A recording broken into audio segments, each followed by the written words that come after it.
The process of vetting nominees to the Ethics and Anti-Corruption Commission kicked off with all 5 nominees facing the National Assembly Legal Affairs Committee. On Justice and Legal Affairs.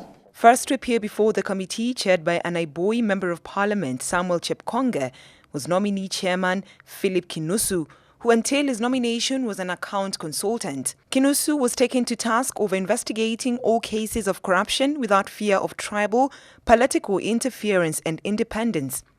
How do you intend to deal with the status quo or the culture that is in the organization?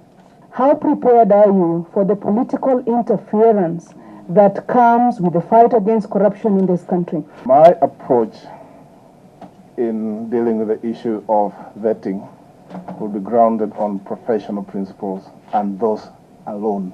The job will be done, it will be done based on professional standards, and that's what I would stand for, supported by the legal framework. Kinusu told the committee that if appointed, he will push for the establishment of special courts to deal with economic crimes daily and speed up the wheels of justice. There's talk right now about having special courts, which in fact was talked about in the Anti-Corruption Economic Crimes Act of 2003. Those courts somehow went away. They've not been functioning. I think we would need to have economic crimes courts set up. Conversation will have to take place around that. And those courts will have to sit every day. Those courts will have to expedite the meting out of justice in the case of economic crimes.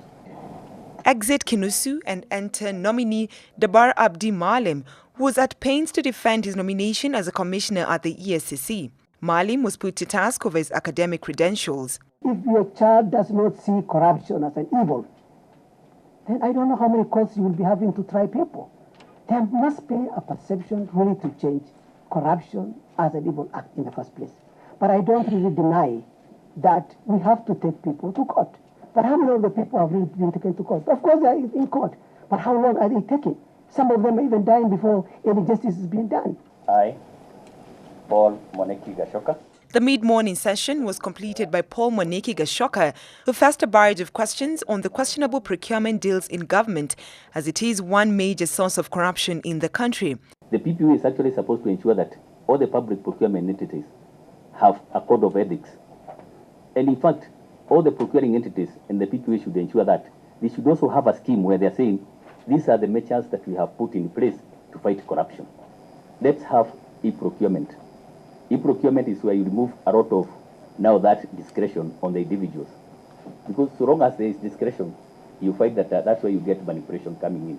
Gashoka was also grilled over the EACC plan when it comes to lifestyle audit of civil servants as one way of curbing corruption. The EACC nominees told the committee that corruption is also driven by private sector.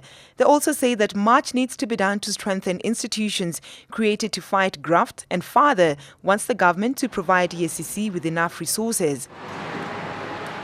As the new team settles in and they become clear about what their resource requirements are, that Parliament sees it in its wisdom to prioritize resource allocation to that fight, to make sure that we're reflecting its importance to the country. The EACC must also work closely with the Parliament, because it is the Parliament that is legislating on the law, and there are many gaps where Parliament can play a role. Members of Parliament may forgo their December recess in a bid to approve the nominees of the EACC.